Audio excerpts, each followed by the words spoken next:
Test 1, 2, 3. Test 1, 2, 3.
Podcast New York.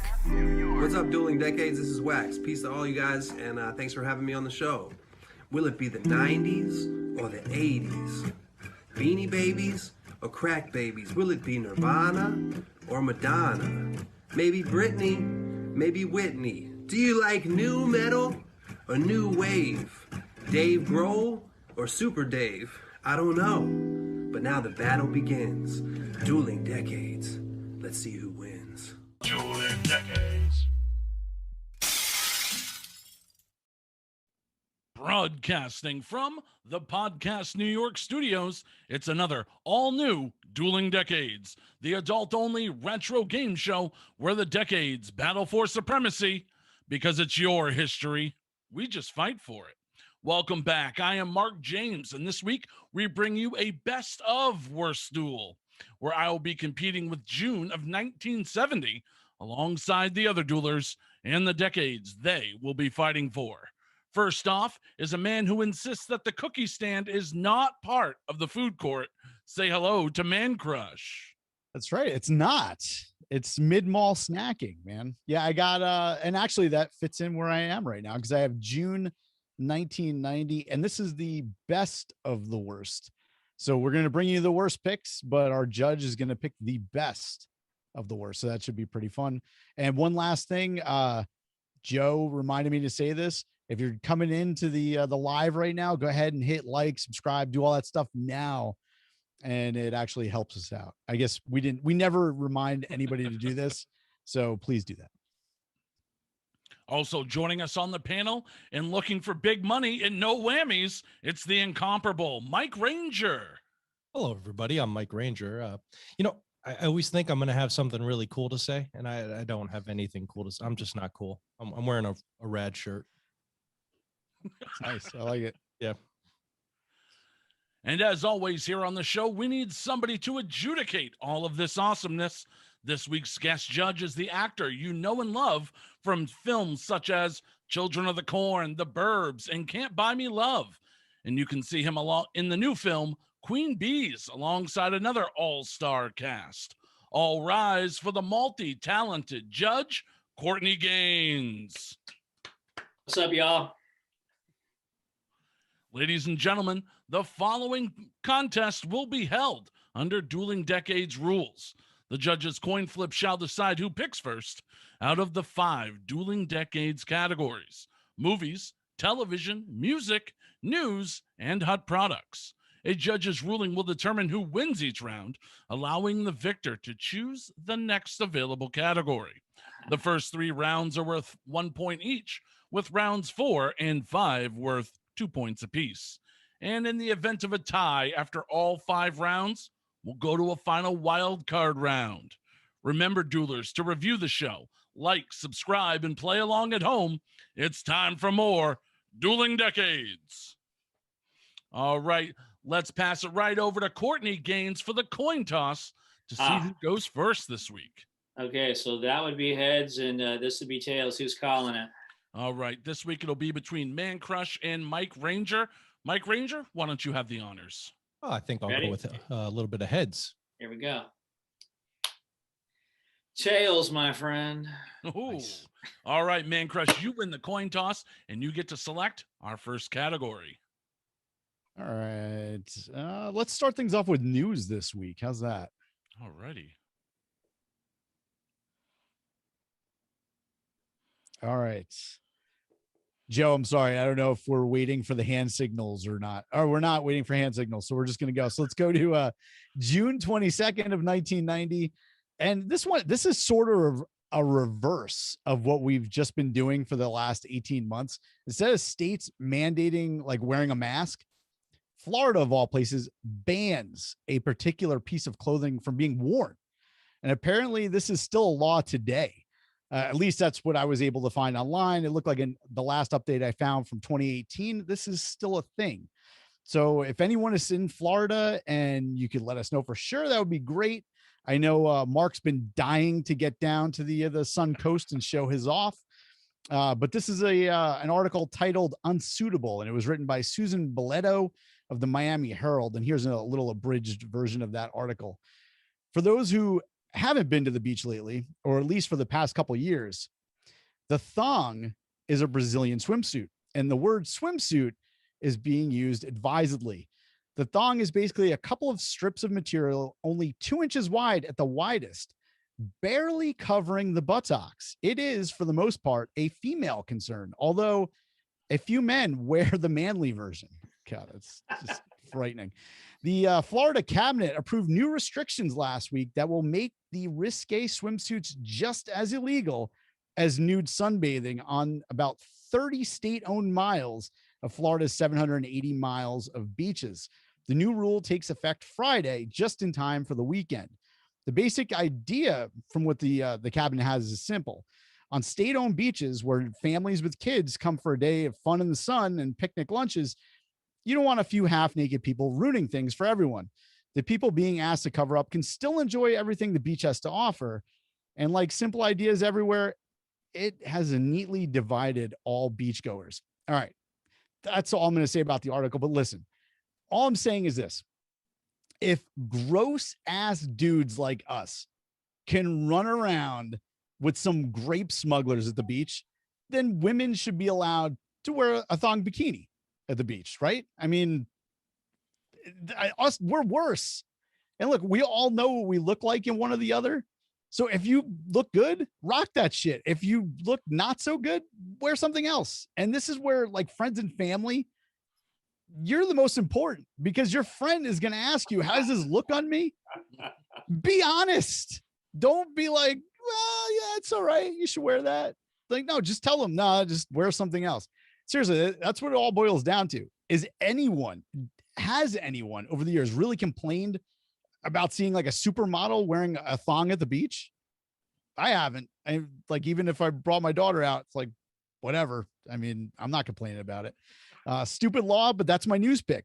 Thongs are banned from all public beaches in Florida. And that's June what date was it? June the 22nd of 1990. Wow.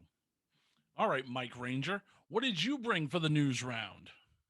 Well, Mark, I found an article in the Philadelphia Daily News from June 10th, 1980, titled "Pryor Critically Burned in Lighter Mishap." The article tells us that Richard was suffering third-degree burns over 50% of his face and body. Pryor's upper body and head were in flames last night when, according to police reports, his cigarette lighter apparently accidentally ignited a flammable liquid in his bedroom. Officers on the scene didn't seem to really believe Pryor's story, and with good reason. What actually happened was Pryor tried to commit suicide by dousing himself in rum while freebasing. He spent 6 weeks in recovery. Interesting side note, the lighter story sparked a long debate on the safety of butane lighters. Wow. Unreal. Jeez. All right. Well, that'll be a tough one to follow. All right. Well, for my news pick here, my first job in radio was doing a remote broadcast from a lobster festival that this artist just happened to be playing at. So my job was to check in at each stop set and ask a bunch of rednecks about lobster and if they were excited to see this chart-topping artist later in the evening. So when this article popped up, I threw down the bullshit flag and I knew this would be my worst of news. So let's go to the pages of the Detroit Free Press, June 23rd, 1970. Headline reads, Chubby Checker gets twisted in the law. Chubby Checker, the man who twisted his way into America's pop heart, has been arrested by border authorities in Niagara, New York, on charges of possessing drugs. The inventor of the twist, a pioneer rock dance, was booked with 3 other men after authorities said they found marijuana capsules and hashish in the car with them while they were traveling. The police accused Checker of possessing a 1/4 pound of marijuana. The others booked on possession charges were Richard Weasel, John Burchell, and Robert H. Williams. Checker's real name is Ernest Evans. The police said that he was arrested at the Rainbow Bridge in New York, and he was en route to New York City after completing a 2-week engagement at a nightclub in Sunbury, Ontario. Okay, guys. So a 1/4 pound of weed he had on him. That's 4 ounces for 4 guys on a tour. Completely reasonable. For that day. So maybe next time you guys have a smoke, why don't you twist one up for old Chubby Checker at the Rainbow Bridge in June 1970? It was before the Fat Boys. So that was my news story. Let's pass it over to Courtney Gains for the judgment on the news round. Okay, now let's be clear again. So I have to pick the worst of these? This is my job, or to pick what I think is the best of the worst? You have to pick the best of the worst this week. Okay. Sounds odd to say, I guess, the best of the worst, but I'm gonna have to go with the burn. I'm gonna have to go with the guy lighting himself up. I just think that's a crazy ass story. That's a cracky story if I've ever heard of one. Did you ever work with Richard Pryor? No, but I remember that. I remember that well. But it's funny. You talked about the bikini thing, though. If I'm not mistaken, that's in the news again as an issue. Wearing thongs. If I'm not mistaken, it's coming back in Florida again. I don't know if it's Florida. I can't say sure it's Florida, but but I think it is actually. Yeah, there was a whole thing about wearing thongs again in some beach in Florida, some town. What's the big deal? I mean, look, I think I summed it up right. And the people in the chat, Joe, I don't know if anybody's brought that up or not, if they agree or disagree with what I said, but I think you just know what you're wearing when you leave. There was matter of fact, I came across this little snippet, and this could be bad. This little thing. It says, what's wrong with the thong bikini or bathing suit? And this was a mother that wrote into a newspaper in 1990. And she wrote, what is the big deal about a G-string or thong bikinis? I am a wife and a mother of 3 boys, and I see nothing wrong with these suits. When I first brought my thong bikini out, my oldest son asked me why I had it on. I told him I like the style and there's nothing to be ashamed of. He has never asked me about it since. That's weird. Like when you go with your kids with a thong bikini, but like if you're not bringing your kids. Hey, Mancrush, just a few moments ago, you advocated to ask your family and friends if they thought your thong bikini looked okay. She didn't say that she asked him if it looked okay or not. I mean, come on. All right. I think they just have something against hard bodies. But that's, of course, how could I not think of hard bodies with the bikini thing? I don't think it was quite G-strings back then, but there were lots of hot-looking girls in bikinis in that movie. That's for sure. That was my second film, so quite a second film to get to go to.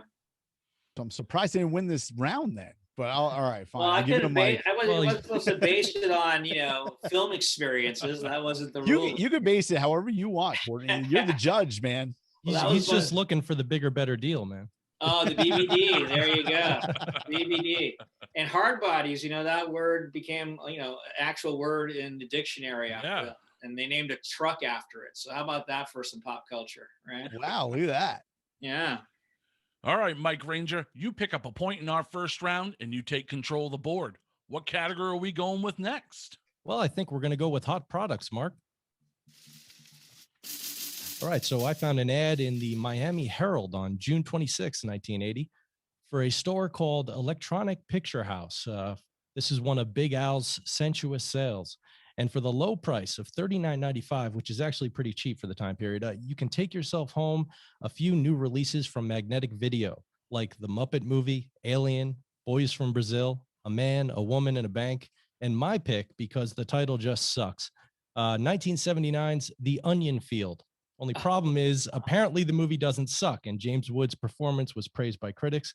The film is based off the 1973 true crime book of the same name. The story is about a LA police officer who was murdered in the onion fields. Tagline for the movie is, "What happened in the onion field is true, but the real crime is what happened after." Ooh. What happened after?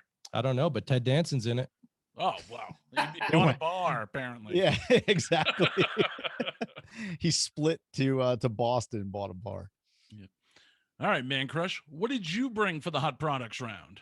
All right, so much like Mike, let's go down to the Miami area and let's go to June 10th of 1990. And this one, it starts out as a hot product and it ends with the First Amendment. So how's that for the hot products round? This was a huge story back in 1990, and the more people are told that they couldn't listen to this band or buy the album, the more people who wanted to buy the album and go see this band. And those people who wanted to go see them were mostly teenagers, and the people that they were trying to protect were teenagers. So tell me how this whole thing actually made good sense, you know? So anyway, the Club Futura, that's in Hollywood, Florida, they were holding a concert for the infamous rap group 2 Live Crew. And in an article that I found describing the scene before the event, there were very strict rules for this concert. For one, there would be no one under the age of 18 allowed into the X-rated show. Also banned from this concert were beads, bandanas, hats, or scarves. I don't know why, but that's what they wrote. Because bandanas, wearing colored bandanas, mean you belong to certain gangs. You know, another movie I did. Yeah, I suppose so, right? What about the beads, though?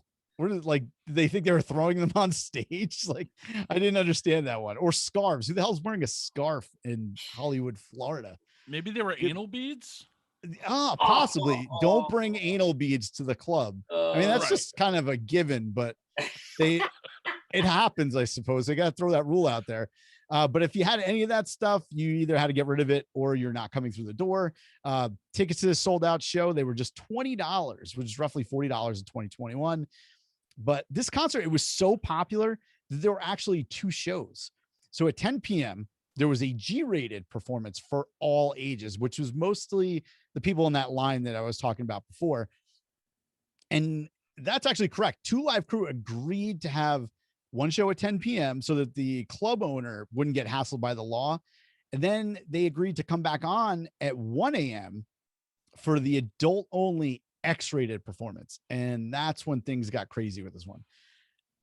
Aside from nearly 400 concert goers, and they were all crammed into this little Club Futura, there were also dozens of protesters in the street in support of the band's right to free speech.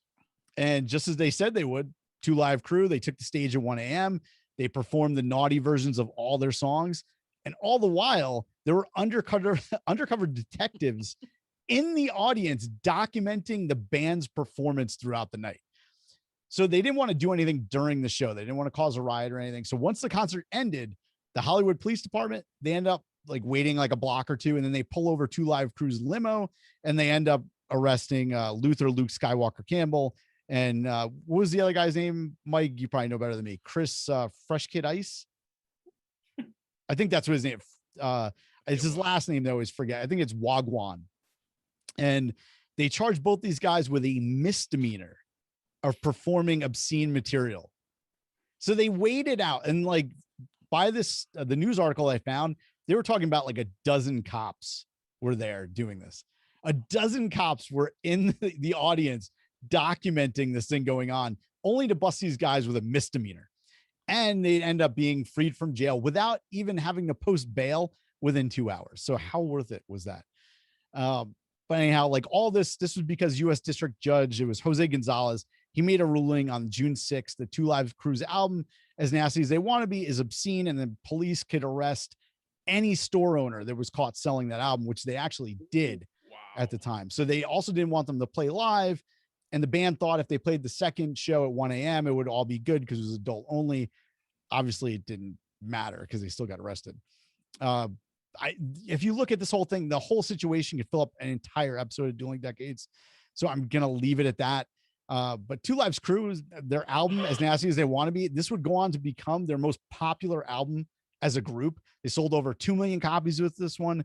They reached number 29 on the Billboard 200. And then the single Me So Horny, it would hit number 26 on the Billboard Hot 100. And not to mention, they paved the way for any group along the way in terms of freedom of speech with this, because they got like, oh, I mean, in 1992, this whole thing just got reversed, you know? So, but for the Hot Products round, let's all grab a ticket, go down to Club Futura and see 2 Live Crew. If you're under 18, G-rated. If not, you get the X-rated show. Wow. Sign me up. All right. So for my hot product this week, we're also going to get back on that bus and go pick up another set of concert tickets. So this week, I get to talk about somebody I don't get a chance to bring up enough here on the show, Mr. James Marshall Hendrix. You know, everybody knows, as big of a deadhead as I am, I actually found Jimmy a few years before I found the Dead. And you know how everybody kind of has like that one album that as soon as you pop it on in your mind, it just takes you right back to high school? oddly enough for me, that's Jimi Hendrix's Axis Bold as Love. So in June of 1970, Hendrix was in the middle of his final U.S. tour, the Cry of Love tour. For this tour, Jimmy brought back drummer Mitch Mitchell along with bassist Billy Cox. And by the end of June 1970, many were actually saying that Jimmy had lost his luster. And even Mitch Mitchell said about the shows that these gigs were mostly unmemorable. They were the same old places. Yet again, if it had been something completely different, that would have been great. But this was like the old band, but much less exciting. In an article in the Boston Globe, June 29th, 1970, it reads, Jimi Hendrix, who didn't quite sound like the guitarist we used to know, stood on the Boston Garden stage Saturday night more as a monument to the originator of today's heavy rock music titan than as the titan gearing up for a performance. And then toward the end of the article, he takes a shot at Jimmy by saying Hendrix didn't seem to get too overly involved with his music as he used to. Perhaps it's because he just recovered from a breakdown he had about a year ago where he had to cancel all his tour dates. It really didn't matter to the starry-eyed crowd, he says, which were between the ages of 18 and 21, whose feelings were just about summed up by someone who shouted, Hendrix is God. Another review in Boston After Dark, June 29th, 1970, said that Hendrix, he was his normal, clever self, but it wasn't the same dynamic tension of just 2 years ago. People loved him. They clapped. They applauded when necessary. They generally approved. And I guess that's all that really matters. So if you read anything about Hendrix on this time, the media was very critical of him on this final tour. Maybe it was because Hendrix had become a little more politically charged at this time. Clearly, they were not listening to the music. The fans were still with Jimmy, and the music was actually really good. I'm actually a huge fan of Jimi Hendrix's older work. When you take songs like Machine Gun, which is not only important for its social commentary, but musically, that song gave us riffs and signatures and a style that would shape rock and metal for years to come. Then you have songs like Room Full of Mirrors, Dolly Dagger, just excellent stuff in the late career of Jimi Hendrix. So I give you tickets to the Cry of Love tour, June 1970. Don't listen to the critics. The music was fantastic. Okay. He's leaving with that. I had to step away for a second. You'll see why. So I got to make my pick first, though, right? Yeah. As much as I'm a giant Jimi Hendrix fan, I'm going to have to go with the Two Live Crew story. I think that's a great story. And I saw that in a documentary, and that's a famous story. So I love it. So I'm going with that. But when I say Jimi Hendrix is my guy, I'm not kidding. I don't know if you can see me. There you go. I drew this picture. This is a copy of it. It was 11 by 16 by hand when I was 16 years old. My son has it now. It's one of my more proud art things that was taken off of a thing called Note for Note, Jimi Hendrix Note for Note, which shows you how to play some songs. But yeah, Hendrix invented lead guitar. Let's just leave it at that. And the best story I ever heard was Eric Clapton took Pete Townsend to see Hendrix, and they both thought at that point they would never, they were out of a job. That's how good Jimi Hendrix is. Yeah. So, yeah. Well, what's that one song that Clapton did with who's the other guitarist? It was a Jimi Hendrix song, and they needed two guitarists to do the same thing that he did. Was it Littlefoot? I know he did a cover of Stone Free for a tribute album. Oh, I heard that. No, I'm talking about this is early 70s. Oh, okay. Yeah, I'm not sure. I'll have to go back and check that out. Yeah, it's on my Spotify. All right, Mancrush. Well, you picked up a point, and we're heading into our final 1-point round. Where are we going next? This is tough. We're right in the middle. Let's go television right here. Ready. All right, so let's go June 25th of 1990. So while I was looking at the summer of 1990, we've talked about this ad nauseum about the summer is just crap for television. It's just, especially with this game, it just is, Yeah.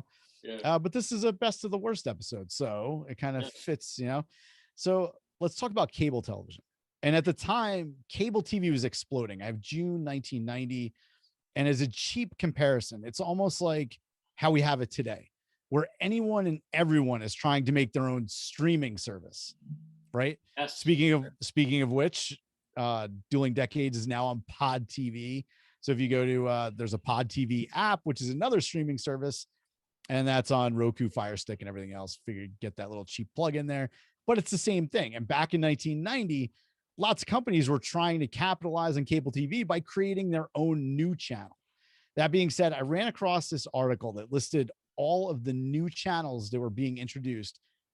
And just for 1990 alone, here's just an example of what was being launched. Okay. We had the American Trial Network, Asian Network, Career Channel Network, Career TV Network, Celtic Television, Chiller Channel, that one's still around, Cowboy TV Network, Digital Music Express, Digital Channel, Food Channel, that's still around, which is now Food Network, right? They changed it. Gaming Network, Global Channel, Global Village Network, How To Channel, which is YouTube now, In Court, International Channel, Maximum Entertainment Network. I think that might be still around. Monitor Channel, Music Image Channel, Pay-Per-View Network. Obviously, that's still around. Sci-Fi Channel still around. Talk Television, Talk TV Network. All right. Then all the way at the bottom of this list, we get the most amazing cable channel ever created.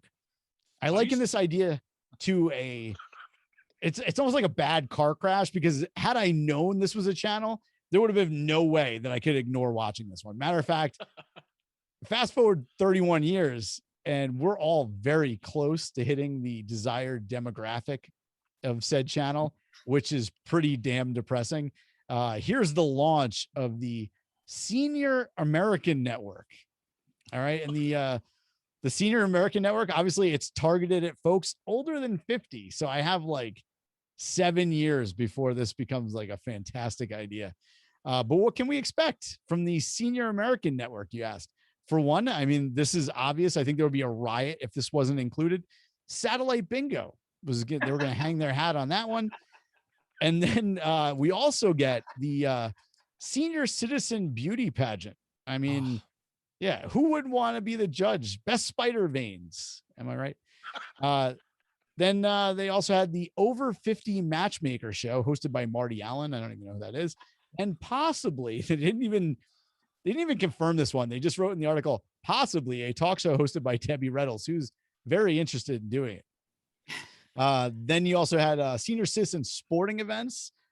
Maybe they'll have like some spry senior sporting events like mud wrestling or something. Hopefully that was pitched. Yeah, shuffleboard for seniors. And then of course they're gonna have reruns of everything that was already playing on Nick at Night at the time. So they really went out of the box in that one. So I'm looking at this thing and I was like, all right, did this last? Because it's obviously is not around today. So went through our sponsor newspapers.com and I'm flipping year after year to see how well Senior American Network was doing. Well, in an article that I found from 1993, they were talking about just that, how well this onslaught of new channels did over the last 2+ years. And it goes on to say that no cable providers picked up many of these channels, and that included the Senior American Network. Oh no. So yeah, so I was very sad to find out that there would be no senior like bikini contest for us to watch or anything else that they had promised. So I give you the not so launch of the Senior American Network to cable television. Wow. All right, Mike Ranger, what did you bring for the television round? Well, Mark, on June 1st at 5 p.m. Eastern Time, launched a revolutionary television network, the very first of its kind, a 24-hour news network called the Cable News Network, or CNN. Founded by Ted Turner and Reese Schoenfield, the network has spent 41 years giving the television audience honest, hard-nosed news. I found an article in the arts section of the Philadelphia Inquirer titled, "Cable News is a Nonstop Kaleidoscope." The article invites the TV addict to enjoy nonstop news and to come get their fill of sports, fashions, gossip, financial and gardening tips, and almost anything else that they could think of. Round the clock, nonstop, and mostly live, CNN offers constant updates of news, and fans of all news radio networks should enjoy seeing what they hear. So there you have it. The downfall of modern civilization shot itself into the airways via satellite at precisely 5 p.m., June 1st, 1980. Thanks, Ted. Ooh, I thought that was CNN too. All right, guys. So for my television selection, let's head to the pages of the Courier Post out of Camden, New Jersey, June 24th, 1970, for an article that reads, with the return of midi skirts, wide-brimmed hats, and other similar fashions, it's only logical that television should create a series exploiting the period of time they came from, the 1930s. And such airs Happy Days. No, not the show you're thinking of. A weekly 1-hour show reprising music and comedy of the 1930s, not to mention the 1940s. It had its premiere on CBS TV Thursday night, replacing the Jim Neighbors variety TV series for the summer. The premiere, seen in advance by this viewer, also attempts a mixture of camp and nostalgia, trying to attract younger viewers as well. The style, in fact, leans heavily on the comic techniques used in Laugh-In and Hee Haw, quick humor, cutting away to music. Louis Nye is the host of Happy Days, but the real stars, without a doubt, are going to be the low-pressure satirists Bob and Ray, probably because of their radio-orientated sketches fit in really good with the theme and tone of the series. Then the article closes with, in short, despite several nice moments, there is a certain lack of direction, either from the host or the content. Nothing in the world exists as a vacuum, it says. If you're going to revive a period of history, it's a good idea to let people know why. So a radio show on TV about past decades? Yeah, that's not going to work. Also, quick reminder, you can now watch Dueling Decades on Pod TV because, it's your history. We just fight for it. So I present you with a show that lasted just one summer, only 10 episodes, and like the 6th episode got lost and didn't get aired until like 76. I don't know. So it's Happy Days on CBS, June 25th, 1970. Just not the Happy Days you're thinking of. All right, let's pass it over to Courtney Gains for his ruling on the television round. Yeah, I'll have to go with 1930s Happy Days. That sounds like the worst. Picking, the senior one would have been an excellent segue for Queen Bees, Absolutely. Which we could still do if it's time. But yeah, go for it. Because the plot of Queen Bees is about this woman, Ellen Bernstein, who is going to this old folks home just for a month while they redecorate her house, and her house burns to the ground. And so she has to actually live there. And what she finds is essentially that it's like high school for seniors. And so, in fact, the producer writer found when his real grandmother went, that's what it was like. Is that apparently it's very cliquey. There's popular crowds and non-popular crowds, and that just like if going to being a senior, going to a senior home wasn't bad enough, having to go back to high school, that sounds like a complete nightmare for me. That's a lot. I did not enjoy high school, and I would not want to go back as a senior. I wouldn't have tolerance. I'd be punching people out, I think. But I just have a cameo in it where but I got to do a scene with Ellen Bernstein, Anne Margaret, Jane Curtin, and Loretta Devine. Wow. I couldn't say no to that. And the first half of the scene, I'm just watching them talk in a coffee house, and then I jack their purse, and they catch me, and it's a funny little scene. I was surprised that the clip made the trailer and all that, so that was great. But for the first half of the day, I just really got to watch these iconic actresses with all very different styles of methods of acting do their thing, and that was absolutely to get paid to just sit there and watch them work all day was great. So it was a really good experience. That is awesome. Is that out already? Yes, it is. It's been out for I think it's been out for a little over a week now, or maybe this would be the second weekend would be this week. So it's doing pretty good. It's out in theaters and on VOD, and I did it a few years ago. I was wondering when it was going to come out because it has this great cast and all of that, and I think it was just COVID just slowed everything down, and now it's out and about. That's awesome. I want to check that out. I did see the trailer for it. And one of the things that I also heard about old folks homes, they also spread venereal diseases more than like.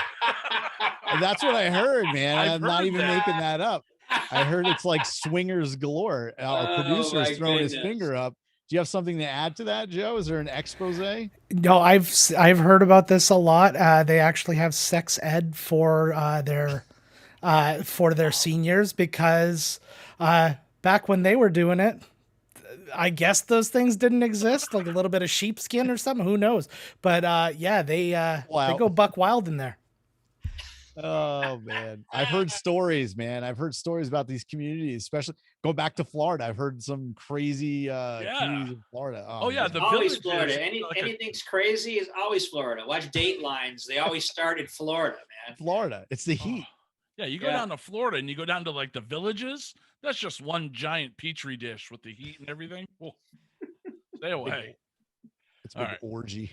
Well, this game is all tied up at 1 point each. We're heading into our first 2-point round. I got control of the board. You know what, guys? Let's go over to the music round. All right. Released June 8th, 1970. I give you Bob Dylan's 10th album, Self-Portrait. Now, this is an album that's jam-packed with songs in the public domain and not your favorite versions of a few of your favorite songs. So much like the critically acclaimed Blonde on Blonde, this album was actually a double album, but that's where the comparisons can stop. Instead of being the voice of a generation on Self-Portrait, Bob Dylan just repeated the voices of the past, as this album is mostly comprised of covers ranging from old-timey folky songs to personal favorites like Paul Simon's The Boxer, which had just come out a year earlier. So Dylan himself said that Self-Portrait was something of a joke. It was far below the standards that he set for himself in the 1960s, and it was just made to get people off his back and to end the whole spokesperson of a generation tag. The album is also seen as a way to beat the bootleggers from getting this material and basically just cashing in with extra scraps they had laying around. A review in the Gazette out of Montreal, Quebec, Canada, June 27th, 1970, said, when talking about the album and its iconic self-portrait cover, which was painted by Dylan, this may well be the essential Bob Dylan and the least listenable. Produced by Bob Johnson with the help of 50 assorted musicians, Self-Portrait's 24 songs seem like a private collection of Dylan's favorite material gone public. And then he goes on to say, if with the same music, we could call forth a vision of Bob wandering around his house some morning in his pajama bottoms, humming raspily to himself, then these two recordings may have some real soul to them. So I give you Bob Dylan with Self-Portrait, June 8th, 1970. Mike, was it Bob Dylan that you saw in concert where Yes, you were going I slept out in an alley in Poughkeepsie, and I to get tickets for it. And it was 2002. His new album had just come out, and he did not play one song like that anybody had ever heard before. I left a little bit early because after like the first hour and a half, it's like, man, this is all off the new album that I don't have. And I had heard his final song was Like a Rolling Stone. Yeah, there is a version of Like a Rolling Stone and Quinn the Eskimo on this on this album, but they're versions from the Isle of Wight, and they're just not even good versions of the songs. Nah. All right, Mike Ranger, I'll toss it over to you next. What did you bring for the music round? Well, unfortunately, Mark, it looks like Bob Dylan is just going to get his ass kicked tonight because on June 23rd, 1980, Bob Dylan released the second of 3 albums that would be released during his conversion to Christianity. Ooh. These albums became known as his Christianity trilogy. The first was titled Slow Train Coming, the third A Shot of Love, and this album titled Saved. The 20th studio album by Bob Dylan features gospel arrangements and lyrics of personal faith. The album did reach number 3 in the UK and number 24 in the US, but failed to go gold. I found a review in the New York Daily News on June 30th, 1980. The review says that Dylan has made the transition from rock and roller to holy roller. And, and writer Bill Carlton laments how he misses the old Dylan, the fiery, cynical, topical troubadour who gave the world great songs like Oxford Town, Mr. Tambourine Man, and Like a Rolling Stone. He used to move mountains. Now he just sits on top of them. Ooh. You know, it's interesting because it's not that Dylan didn't bring a lot of God or biblical stuff into his music before. He did do a lot of that, but it was always from like a cynical kind of perspective. And now he becomes like a little bit more of a preacher. Yeah. Which, yeah, not one of my favorites. Questioning everything to just falling in line. Yeah. Yeah. All right, Mancrush. What Bob Dylan album did you bring? Yeah, it's funny. None. I did not. Thank God. All right, so let's go June 5th of 1990. And it, you know what? At first, I saw this one. I was gonna pick it, and I was like, I hope my wife doesn't listen to this episode because she'll kill me for this. And Stacy Lanigan, you might kill me for this. I saw you're in the chat. But I approached my wife about this first, and I sold her my side of the story, and she actually agreed with me. So I'm in the clear here. And if you're a fan of this group, I did give this group props on a best of episode with their smash hit album that came out in August of 1988. So if you're feeling bad about this selection, find solace by listening to that older episode. I think that was like last year, maybe. However, this album, it's just not good. It's not. By this point in 1990, every guy in elementary school despised these guys, despised every guy. Matter of fact, I remember this band being used as an insult, like to insult other dudes in elementary school. Like if you really wanted to piss somebody off, you just spread a rumor that he listened to this group, and it was like the biggest burn of elementary school, if you could do that. Anyhow, the previous album, the one that came out in 1988, that went 8 times platinum. So 2 years later, this album went 3 times platinum. So in other words, 5 million adoring fans of the other album would agree that this album is just not good. Yes, this album, it did hit number 1 on the Billboard 200, and it featured the hit single Step by Step, which reached number 1 on the Billboard Hot 100. However, the rest of the album is nothing but filler. The song Tonight, and this is what my wife brought up, and she said, make sure you mention that. Okay, the first 2 songs of this album are good. Tonight, it would also hit number 7 on the Billboard Hot 100. But honestly, I don't even remember how that song went. And the other singles, Valentine Girl and Let's Try It Again, they didn't even do well. So let's take a step back and let's look at the sheer laziness of this album, okay? When I say it's nothing but filler, this is the truth. To the fans of this band that are in the chat, if Stacy's going nuts, like you get two songs that end with the word again, which both of them arguably feature the least popular new kid, Danny Wood. You had Let's Try It Again, which I mentioned before, and then you had Never Gonna Fall in Love Again, lazy. Then you had, listen, this is how, if you're going to have a lazy album and you're going to put it together and you need a filler song, then you use Happy Birthday. And that's what they did. They put Happy Birthday on this album. It doesn't get any lazier. I'm looking at the lyrics to this song. Happy birthday to you. This is your day. On this day for you, we're going to love you. Like, it's happy birthday. Get out of here. And then there's 2 more songs with the word baby in them. Baby, I Believe in You, and Stay With Me, Baby. Lazy. Then you had the monotonous Games, where they repeat the word games 37 times. And then they round up the album with Funny Feeling. And I got a funny feeling that this album sucks. And this is New Kids on the Block, Step by Step. All right, let's pass it down to Courtney Gains for his judgment on the music round. Yeah, okay. New Kids. I mean, anybody's defending New Kids, whatever. I guess you're into pop. But well, that's Stacy just said in the chat, "Stay With Me, Baby" is awful in capital letters, and she's a fan. Okay. So I'll throw it. Thank you, Stacy. But yeah, I would think, I'd have to go with Bob Dylan, the Christian record. Sorry to get you excited there. And just because, I think it's just such a crazy thing that, he was the voice of a generation. And then, like you said, sort of became a preacher. So many people hung their hat on him, and then he just sort of lets them down in the end. It is interesting to me, even though he has become very, very religious. which is rather interesting, right? Like, how did he find his way from where he initially was to that? But yeah, I think it's the biggest letdown of them all, I would say. So I got to go with that one. But since we're on the subject of music, can I plug my music for a second? Yeah, absolutely.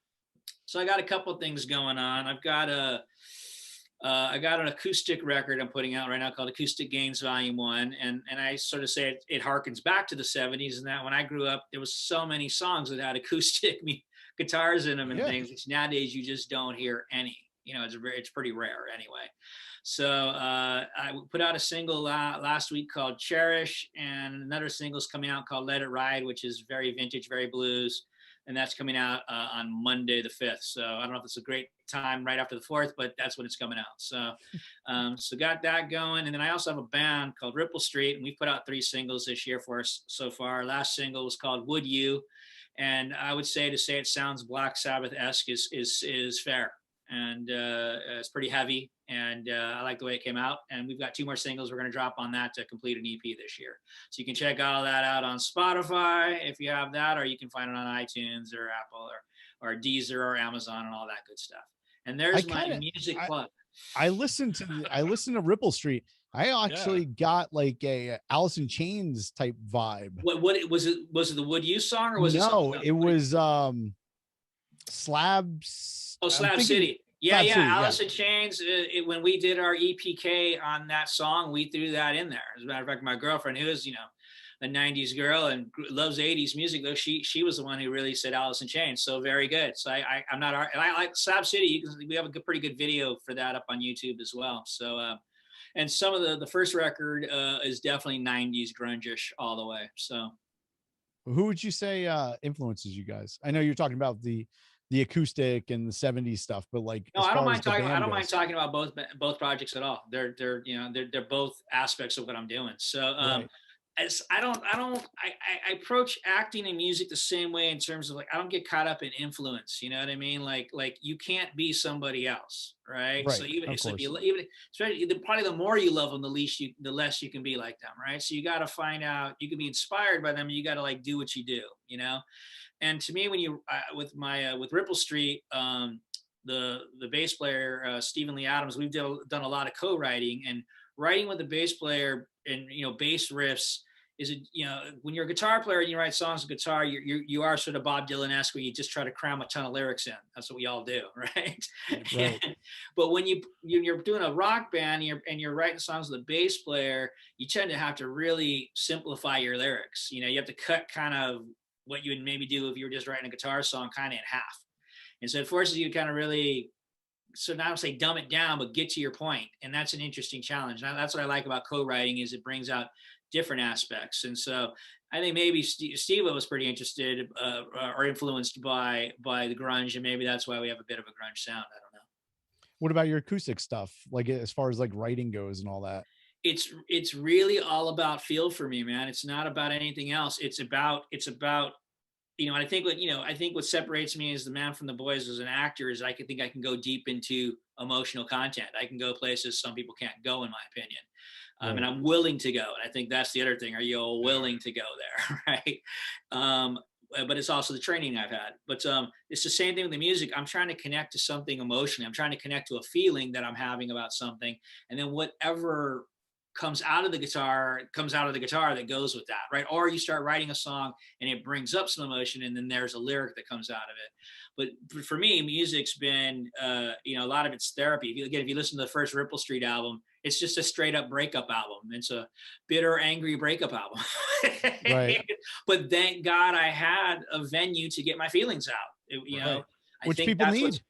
I think that's what's great about art. Art gives you a chance to express yourself. And I think that people that go postal don't have a release, and then they do something incredibly crazy instead. Get crazy doing, act crazy in a movie, act crazy writing a song, don't get out a submachine gun and go nuts on people, Right. Absolutely. I agree.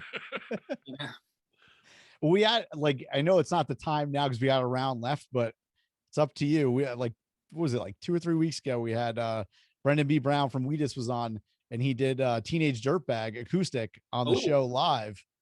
I don't know. We could maybe do an acoustic soon. I could maybe even do "Let It Ride," which is the song that's coming out. So all right, cool. Well, let's do it after the round. We'll rest your voice up. All right, Mike Ranger, you picked up a couple of points in that round. You jump out to the lead and you take control of the board heading into our final movies round, which means you can go first or defer to one of us. Oh, I think I'll go first. Released on June 27th of 1980 was the fourth installment of the Love Bug series, Herbie Goes Bananas. Walt Disney serves up easily the weakest film of the series so far. This time, everyone's favorite Volkswagen finds himself in the hands of Jim Douglas's nephew, Pete, and his friend Davey, as they make a journey to race in the Gran Premio in Brazil. Along the way, they pick up a pickpocketing kid named Paco, and they're off to the races.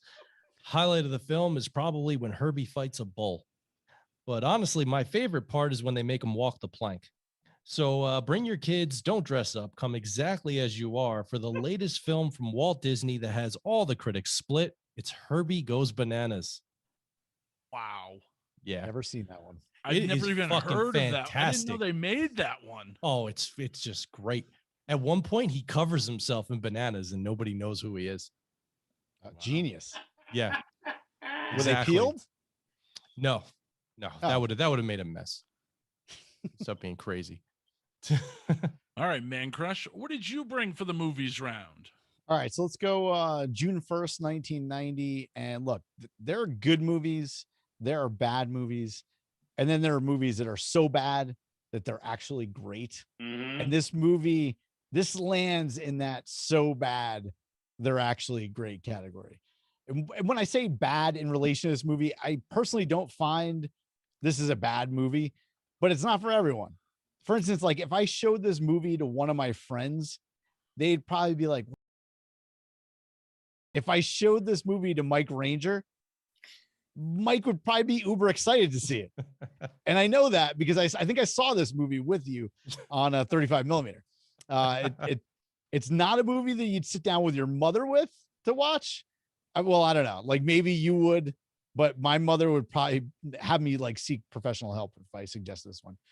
But anyhow, like this one at the box office, this movie only took in $200,000. This is around $400,000 in 2021, but that's basically because it didn't get many screens. On the release day alone, I only found a handful of theaters, maybe 4, and then it was rolled out over the course of June. That said, this is a cult classic, and it kind of gained its following mostly at the rental store. And probably the place I saw it first would probably be like late night HBO or Cinemax in the early 90s. It wasn't on all the time, but when it was on, you caught it, you remembered it. And this is also one of those VHS covers where I don't think I could have rented this with my mother paying, because I would have gotten eyebrow for this one. Like if I brought it up, she would be like, huh? What is this? Put this back. And Courtney, just so you know, my parents like let me watch whatever, but this one, I don't know if they would have. Anyway, in an interview with the writer director, it was Frank Henenlotter from 2014. He said this movie, it had a hard time getting an R rating. And according to Frank, and maybe you can add to this, he says that the MPAA, they're funded by the major production company. So if somebody like Warner Brothers, they bring a movie to the rating board and they're like, hey, we want an R rating on this one, the MPAA will say, okay, cut these 4 frames and you got it. In his case, they dropped off the movie with the MPAA for a rating, and the head of the MPAA called them back and said, hey, congratulations, you guys are the first film rated S. To which they replied, what do you mean? Like S for sex? And the head of the MPAA said, no, S for shit. And all that being said, they ended up releasing this movie as unrated. So obviously that hurts. You're not going to get as many screens that way. So anyhow, so if you're in the mood for monster movies, mad scientists, lawnmower mutilations, decapitations, real New York City hookers who actually earn their SAG credentials, pimps who dress like Joey Buttafuoco, movies endorsed by Bill Murray, Morton Downey Jr. parodies, super crack, exploding prostitutes, freezers filled with body parts, purple nipples and pubes, and drilling into your own head for ideas, then go out and find yourself a copy of the movie Frankenhooker. It's a classic. Let me tell you. All right. So for my movie selection, I'm going to tell you guys all a tale about 3 girls who came to Hollywood to make it big, but they only found sex, drugs, and sleaze. Released June 17th, 1970, I give you Beyond the Valley of the Dolls. Oh, yeah. Rated X. This film is actually a really good early example of a film, much like Mancrush said, that was so bad, people actually liked it. It's listed among the 100 most enjoyable bad movies ever made in the official Razzie Movie Guide. Now, you won't even find a bad review for this movie by legendary film critic Roger Ebert, because he wrote it. His future co-host, though, Gene Siskel, on the other hand, he panned this movie, gave it a 0-star rating, and named it one of his 20 worst movies of 1970. So Roger Ebert wrote the movie along with director Russ Meyer, who is the same director who gave us the classics Faster, Faster, Pussycat, Kill, Kill, and Wild Gals of the Naked West. Classic. So originally intended to be a sequel to the 1967 film Valley of the Dolls, Beyond kind of actually became a parody and only a sequel in namesake. It was made on a budget of just $900,000, which is $6.2 million in 2021. It's been in that movie, it made 10 times the amount of its budget back at the box office, which for an X-rated movie kind of classified it as a hit. Yeah. The cast was mostly made up of unknowns because they didn't think they needed any more than the Valley of the Dolls name attached to it. The film revolves around an all-girl rock band trying to make it big when they meet up with a sleazy producer who is loosely based on Phil Spector. In retrospect, not the best character model. So this movie has absolutely everything in it, including a kicking soundtrack by the Strawberry Alarm Clock, the on-screen debut of Pam Grier. She actually had like a brief cameo role as an extra in this film. And just as many drugs as a Cheech and Chong film, bisexual orgies, beheadings, bikinis, and one young lady has a not-so-happy ending when she deep-throats a pistol. But my favorite thing about this film is that it gave us the quote, "She was living in a single room with three other individuals. One of them was male, and the other two, well, the other two were females. God only knows what they were up to in there. And furthermore, Susan, I wouldn't be the least bit surprised to learn that all 4 of them habitually smoked marijuana cigarettes, reefers." Of course, that was famously used as the intro to Sublime's 1992 cover of the Toys' Smoke 2 Joints. I give you Beyond the Valley of the Dolls, June 17th, 1970. Well, y'all made a good case on this one, obviously movies, and I've not seen any of them, but I've certainly heard of all of them. Well, actually, I'd say I hadn't heard of Frankenhooker, and I think that's why I'm going to have to go with it, because it's just the greatest title, Frankenhooker. It's actually, like, Mike, did you see this one with me on 35 millimeter at that festival? I don't remember. I don't remember if I was, I don't know. I don't remember if I was there for that. You've seen it though? No, yeah, I have a couple copies of it. But you're really right about the MPAA as far as that goes. I helped co-produce a movie called Dorm Days that I was in. They've done like 2 more since, and went straight to video on it, but through MGM, that was a kind of MGM behind it's a pretty big deal. But it was took place in a college dorm, and it was like mistaken identity and that kind of stuff. But we had a hooker, there was a hooker looking for the guy in the show, and that was one of the whole mistake things. Was a French student and a hooker, and just because there was a hooker in it, we had to go rated R. Wow. Just because there was no nudity. So then we ended up adding some nudity and everything, because now we felt the expectation with R, we had to deliver on that. But they did cite something that I thought was interesting, which is Pretty Woman, which I would not think of Pretty Woman as an R-rated movie, but because she's a prostitute, it is. Wow, Pretty Woman is an R-rated movie? Look it up. Up. That kind of shut us down for any argument after that when it gets like Pretty Woman. But if I'm not mistaken, that's the case. Yeah. That is pretty crazy. Actually, let me ask you about this, because Mark brought up Razzies, and we bring that up constantly because Stallone always comes up, and he was like nominated or won like every friggin' year as an actor, and you've been in like a ton of stuff. Like what, and especially the people that you work with, I'm sure they've been nominated or won at some point. What is the thought on set about shit? Is it like a joke, or do people really get butthurt about the Razzies? You know, I've never really had to deal with it, so thank God no one's given me one or anybody I know. So that's not really come up before. But I've certainly been in movies that could have earned it. That's for sure. I've been in a few stinkers. I'm not gonna say what, but I've been in a few stinkers in my day. That's for sure. Yeah, it's weird. Like we look at it all the time, and it's like, how can you give this actor a Razzie for whatever movie? Like I just had Wyatt Earp. Was that last week? And that was up for a Razzie, and it was up for an Academy Award at the same time. It's like interesting. Yeah, how could that happen? You know, yeah, that's interesting. It's just what about like just awards in general?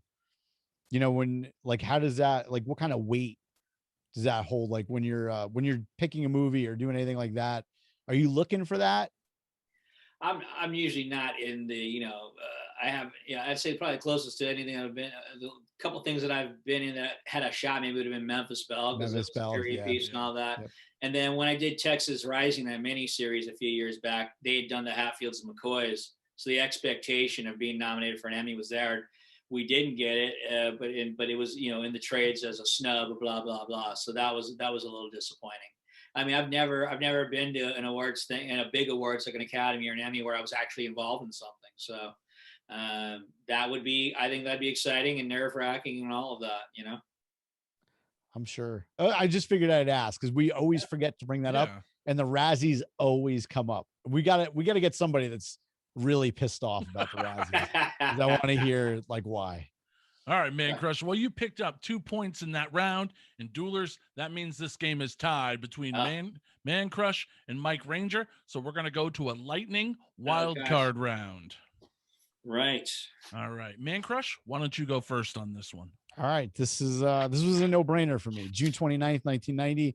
I have yet to get something that ties two of my picks together. So when I saw this story pop up, I had to use this for the wild card round. All right. So this is a new story. It's a caravan to cruise against censorship. A caravan against censorship sponsored by local radio station Golf 104 will drive around the Capitol complex this morning, giving away skimpy bathing suits and cassette recordings of the obscene 2 Live Crew album. We feel that music censorship is an important issue and it's a dangerous thing to do to people, said Bill Marriott, general manager of Golf 104. The Constitutional Caravan will form at 7:30 a.m. in the parking lot across the street from the governor's mansion on Adams Street. A petition urging Governor Bob Martinez to back off his attacks of dirty lyrics will be circulated and later delivered. None of us really like rap. This is a quote. But if they censor rap, what's next? Flag said. The station doesn't play rap, but it will give away 12 cassettes of the dirty version of 2 Live Crew's hit album, As Nasty as They Want to Be. A federal judge in South Florida, like we talked about before, has ruled that the album is obscene. At the bottom of this petition, Flag said is a PS, and I quote, "Lay off the butt floss bikinis, Bobo," a reference to the bare buns thong bathing suits the governor and cabinet recently banned from beaches and state parks. Thong bikinis will be given to the first 5 people who agree to wear them during the demonstration, Flag said. The caravan will circle the Capitol 10 times, 1 for each of the amendments in the Bill of Rights, and then return to the starting point, Flag said. So there you have it. It's the caravan to cruise against censorship, tied together with 2 Live Crew and thong bikinis. Wow. All right, Mike Ranger, what did you bring for the wild card round? Well, I'm going to go with the movie category. Released on June 6, 1980, was a low-budget Canadian film featuring Playboy Playmate of the Year, Dorothy Stratton. The sci-fi fantasy comedy takes place in the 31st century, where a blonde android named Galaxina leads a crew aboard a space cruiser in search of a gem with unlimited power. Shortly after the film's release, star Dorothy Stratton was murdered by her husband, Paul Snider.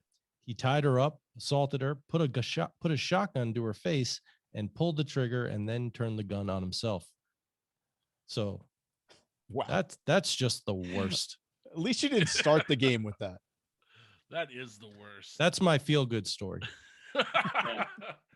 All right, let's go down to Courtney Gains for the final ruling on this game. Yeah, that's a terrible and sad story. I'm going to have to go with the Caravan Cruise just because of how he tied everything together as he did.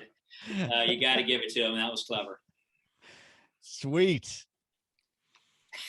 All right, Mancrush. That means you win this game. Congratulations. I think then obviously, like, I wanted to ask you about something, Courtney. Like, I'm a huge fan of Back to the Future. Yeah. And is like, do you ever wonder about this? Like, in an alternate universe, you might have hooked up with Lorraine at the Enchantment at Sea Dance, or by the Sea Dance, where they call it. That's what people always bring up, that I would have become Crispin Glover's father or something, or not Crispin Glover's, but Michael J. Fox's father. Yeah, that's a weird thought. Or maybe not. Maybe it just would have split the universe. Have you ever thought what that alternative universe would have been like with you at the helm there?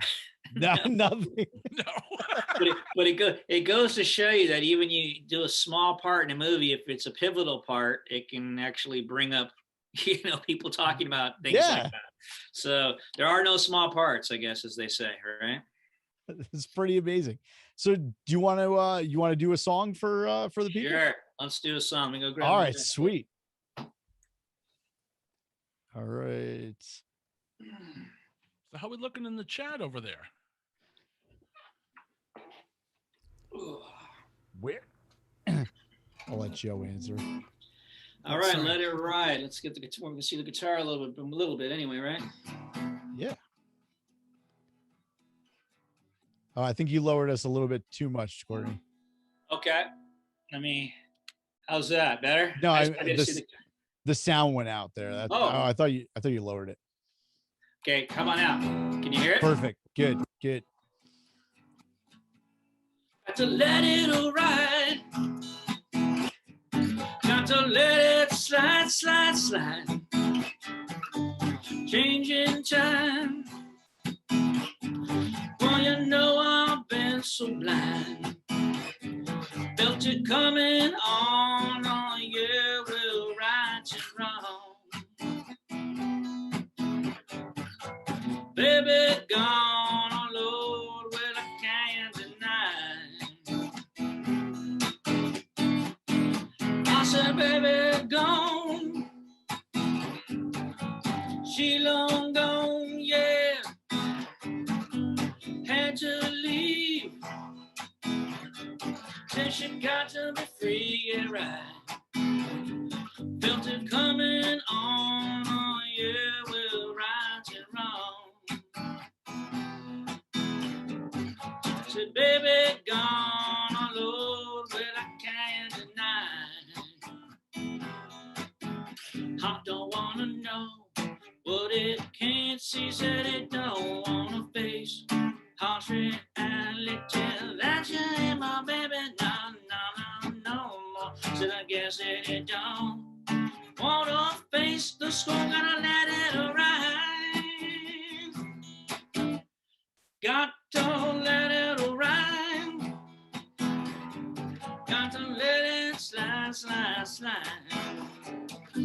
Changing time. Well, I've been so blind. Felt it coming on. Oh, yeah, we're right and wrong.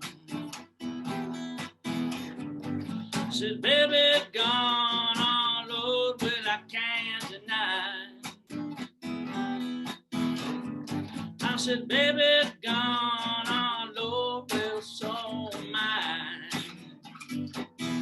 Got to let it ride. Got to let it ride. Got to let it ride. Gotta let it ride now. Nice. That was awesome. You know what freaked me out though is the fact that was a beautiful song, and I grew up with you in Children of the Corn, and Malachi just sung a beautiful song to me. There you go. Messes you up forever now, right? Yeah. I'll never watch that movie the same ever again. There you go. That was awesome, man. That was fantastic. People go out and check it. Is your stuff on YouTube as well, like your solo stuff? Or yeah, you can find some solo stuff. There's a song Journeyman that's on there. It's kind of like I cut a bunch of stuff, clips I've done, and video and photos and all that. And that song's a real rocker that Matt Sorum from Guns produced for me years ago, and Slash actually nice lead on. So that's pretty wild. Wow. So, but you guys check. There's the videos, Ripple Street. There's some videos of mine, and Check them out. Fantastic, Now- dude. Thank you. Oh, go ahead, Mark. I knew where you were going. Go ahead. You know where I was going. All right. No, Courtney, I got a question for you. I hear that you've played with Phish, and that there's a little story there that about a prank you might have pulled with Trey. Yes. So, well, take it back to the beginning. I was hitchhiking from Nova Scotia to Detroit. A friend of mine got married in Nova Scotia. I was going to see this girl in Detroit. It was right before Can't Buy Me Love came out. I thought, let me do this before, I get, too recognizable perhaps or whatever. Second day in, Mike Gordon picked me up hitchhiking, took me to Burlington, Vermont, found me a place to stay that night.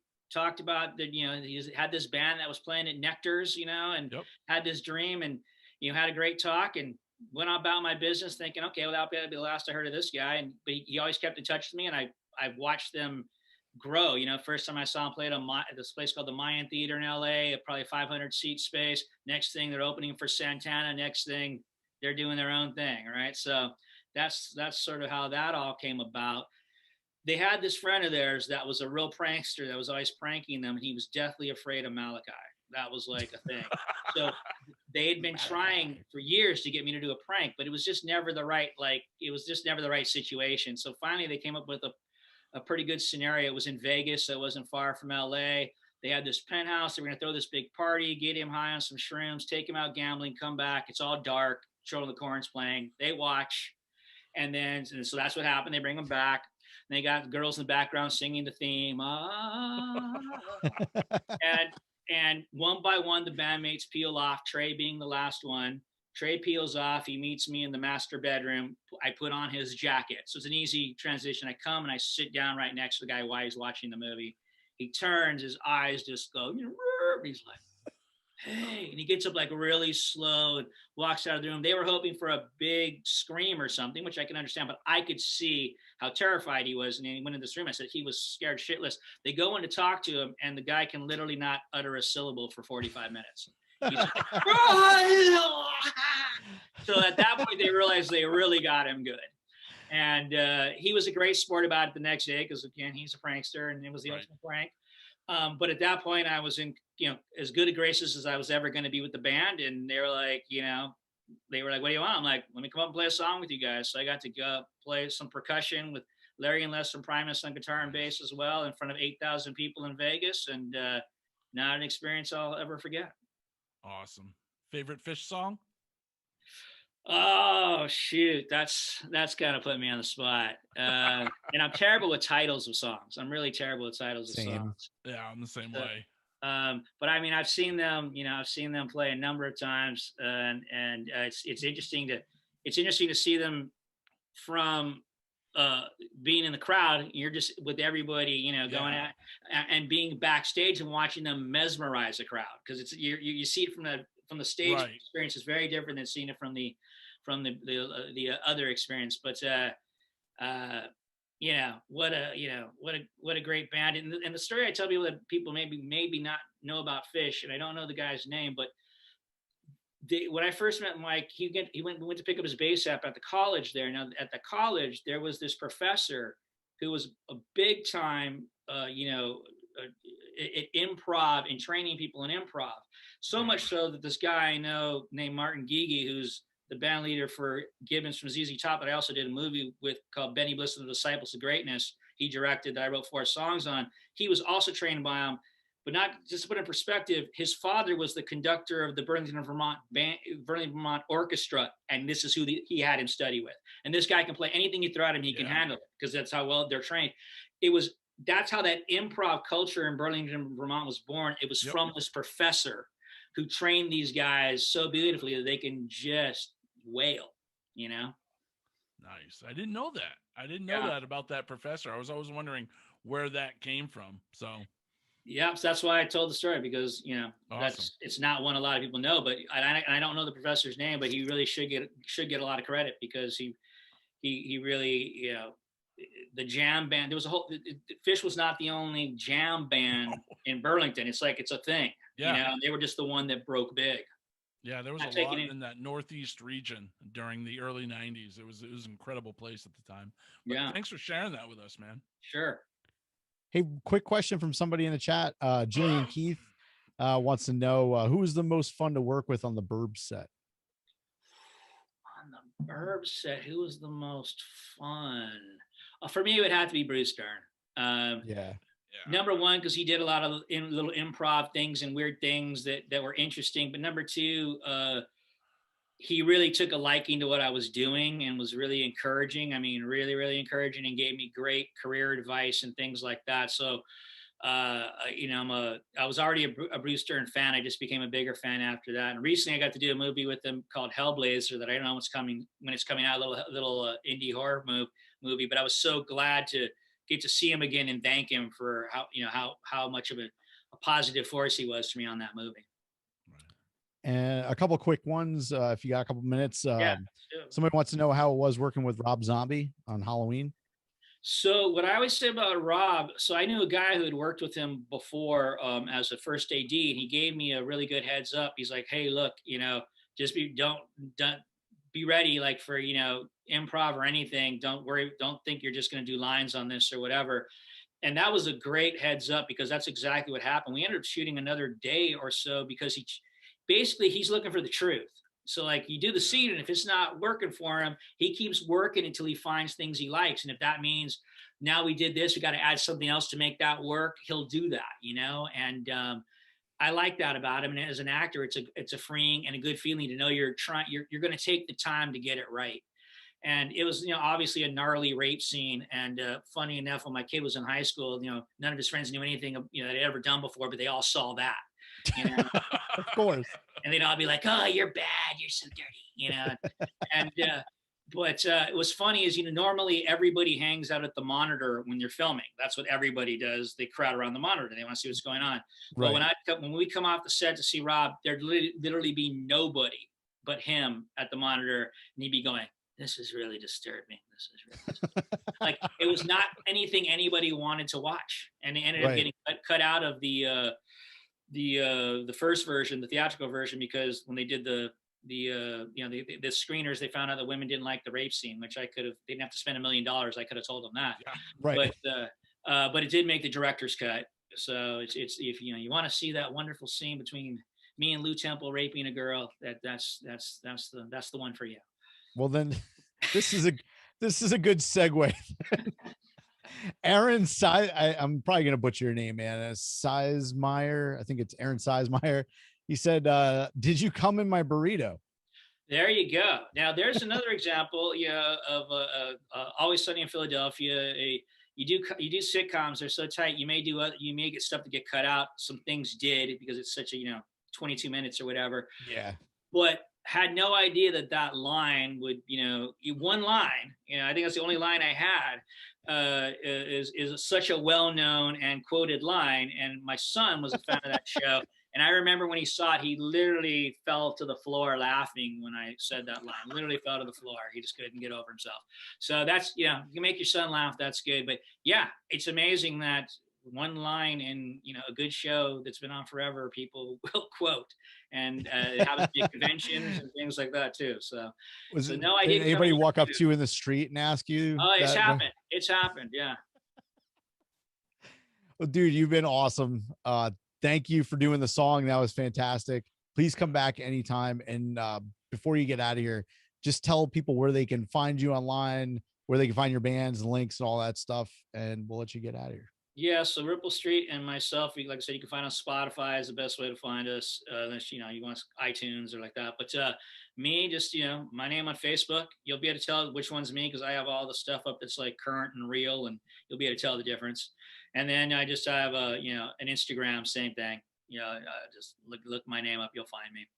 And I just want to plug a couple other projects, because I have a couple other things coming out. One is an indie movie called River that's coming out July 13th, and I have a nice role in that, character named Dr. Michael Glenn, and it's got sci-fi undertones. It's very much an indie film, not like a lot of CGI or something. Very different. I play a psychologist, a shrink, very different role.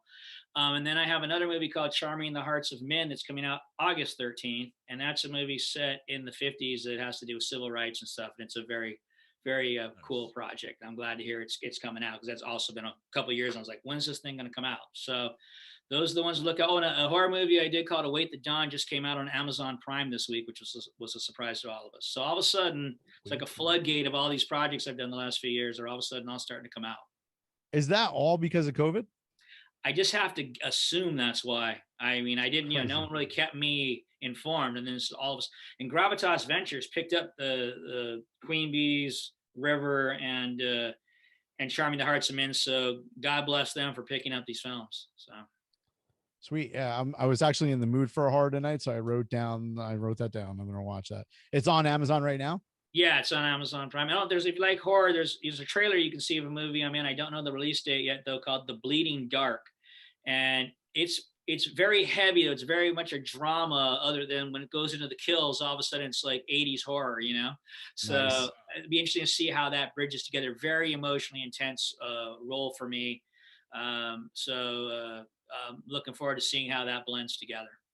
Awesome. I'll look out for that too, but I'll watch the other one tonight. Sweet. I got that on the docket now. All right. Thank you so much, man. Have a great night. Stay cool. And dude, please come back. Sounds good. We'll get you back on here. All right. You guys take care, huh? All right. Take care, Courtney. Thank you. Thanks a lot, Courtney. All right, Mark. All right, Duelers. Well, unfortunately, we're going to have to end this episode right here. But don't worry, you can always go back on our webpage, duelingdecades.com, where you can subscribe to the show on iTunes, on Spotify, everywhere podcasts are available.